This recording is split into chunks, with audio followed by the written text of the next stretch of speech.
பிரியமானவர்களே, இயேசு கிறிஸ்துவின் இணையற்ற நாமத்தில் உங்களை வாழ்த்துகிறேன். இந்த மன்னா டுடே என்ற டெய்லி பாட்காஸ்டை கேட்கிற உங்கள் ஒவ்வொருவரையும் கர்த்தர் தாமே ஆசீர்வதிப்பாராக. ஆதியாகமம் 3வது அதிகாரம் 6வது வசனம் இப்படியாய் கூறுகிறது: அப்பொழுது ஸ்திரீயானவள் அந்த விருட்சம் புசிப்புக்கு நல்லதும் பார்வைக்கு இன்பமும் புத்தியை தெளிவிக்கிறதற்கு இச்சிக்கப்படத்தக்க விருட்சமுமாய் இருக்கிறது என்று கண்டு அதன் கனியை பறித்து புசித்து தன் புருஷனுக்கும் கொடுத்தாள், அவனும் புசித்தான் என்பதாக. பார்க்கும் பார்வை, த சைட் ஆஃப் சீயிங் என்ற தலைப்பின் கீழ் இன்றைய மன்னாவை தியானிக்கப் போகிறோம். ஆதாமும் ஏவாளும் தேவனுடைய தோட்டத்திலிருந்து துரத்தப்படுவதற்கும் அவர்கள் விழுந்து போனதற்கும் முக்கியமான காரணம் அவர்கள் பார்வை சரியாக இல்லை. பார்க்கும் பார்வையில் பலவீனத்தை கொண்டு வந்தால் மனிதன் விழுந்து விடுவான் என்பதை அறிந்து சாத்தான் பார்க்க கூடாததை பார்க்க வைத்து மனுக்குலத்தை வஞ்சித்து விட்டான். நீங்கள் இதை புசிக்கும் நாளிலே உங்கள் கண்கள் திறக்கப்படும் என்று சொல்லி, நீ வந்து இந்த கனியை பார் என்று ஏவாளை வஞ்சித்தான். அவள் இந்த விருட்சம் பார்வைக்கு இன்பமாயிருக்கிறது என்று கண்டாள். இந்த பார்வையில்தான் மனிதன் விழுந்தான். நம்முடைய வாழ்க்கையில் நாம் பார்க்கும் பார்வை மிகவும் முக்கியமானது. லோத்தின் மனைவிக்கு ஏன் ஆண்டவர் கொடூரமான தீர்ப்பை அளிக்க வேண்டும்?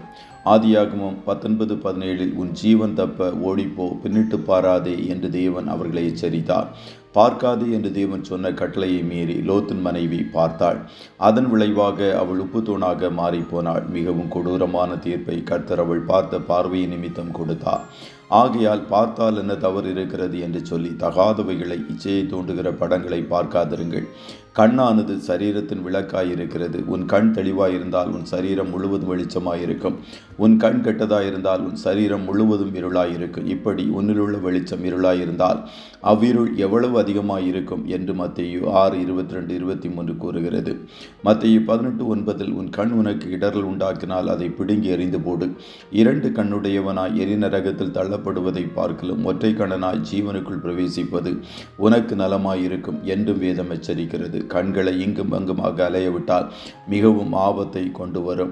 மாறாக தேவன் விரும்பும் வண்ணம் உங்கள் பார்வை இருக்கட்டும். கர்த்தர் ஆபிரகாமை நோக்கி, உன் கண்களை ஏறெடுத்து நீ இருக்கிற இடத்திலிருந்து வடக்கையும் தெற்கையும் கிழக்கையும் மேற்கையும் நோக்கி பார். நீ பார்க்கிற இந்த பூமி முழுவதையும் நான் உனக்கும் உன் சந்ததிக்கும் என்னென்றைக்கும் இருக்கும்படி கொடுத்து உன் சந்ததியை பூமியின் தூளை போல பெருக பண்ணுவேன். ஒருவன் பூமியின் தூளை எண்ணக்கூடுமானால் உன் சந்ததியும் எண்ணப்படும் என்று ஆதியாகமம் 13:14-16 வசனங்களில் கூறினார்.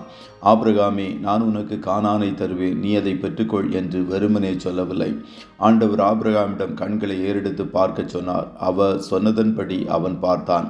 அவன் சந்ததி பூமியின் தூளை போல பெருகியது. அதுபோலத்தான் ஆண்டவர் ஆபிரகாமிடம் வானத்து நட்சத்திரங்களை பார்க்க சொன்னார். ஆபிரகாம் பார்த்தான், அதை விசுவாசித்தான்.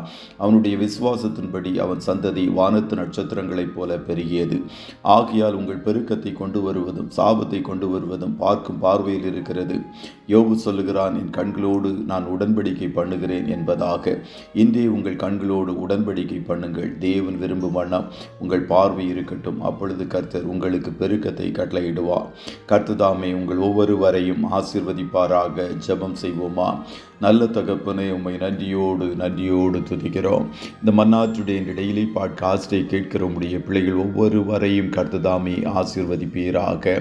அப்பா, எங்கள் கண்கள் தெளிவாய் காணப்படும்படிக்கு கர்த்தர் தாமே உதவி செய்யும். அந்த சிம்சோன் தன் கண்களுக்கு பிரியமானதை தெரிந்தெடுத்ததன் நிமித்தம் அபிஷேகத்தை இழந்து வேடிக்கை பொருளாய் மாறிவிட்டான். அப்படிப்பட்ட தவறுகளை உம்முடைய பிள்ளைகள் ஒருபோதும் செய்யாதபடி கர்த்தர் நீர் காத்தருளும் என்று சொல்லி ஜெபிக்கிறோம். எங்கள் கண்களின் பார்வை தெளிவாய் இருக்கும் போது எங்கள் சரீரம் முழுவதும் தெளிவாய் வெளிச்சமாய் இருக்குமே.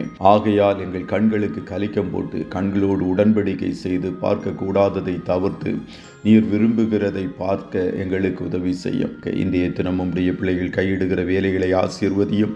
போக்கிலும் வரத்திலும் உடனிரும் கண்மணி போல காத்தருளும். ஆட்டுக்குட்டியானவருடைய இரத்தத்தின் பாதுகாப்பிற்குள்ளாய் ஒவ்வொருவரையும் கொடுத்து இயேசுவின் நாமத்தில் வாழ்த்தி ஜெபிக்கிறோம் நல்ல பிதாவே. ஆமென்.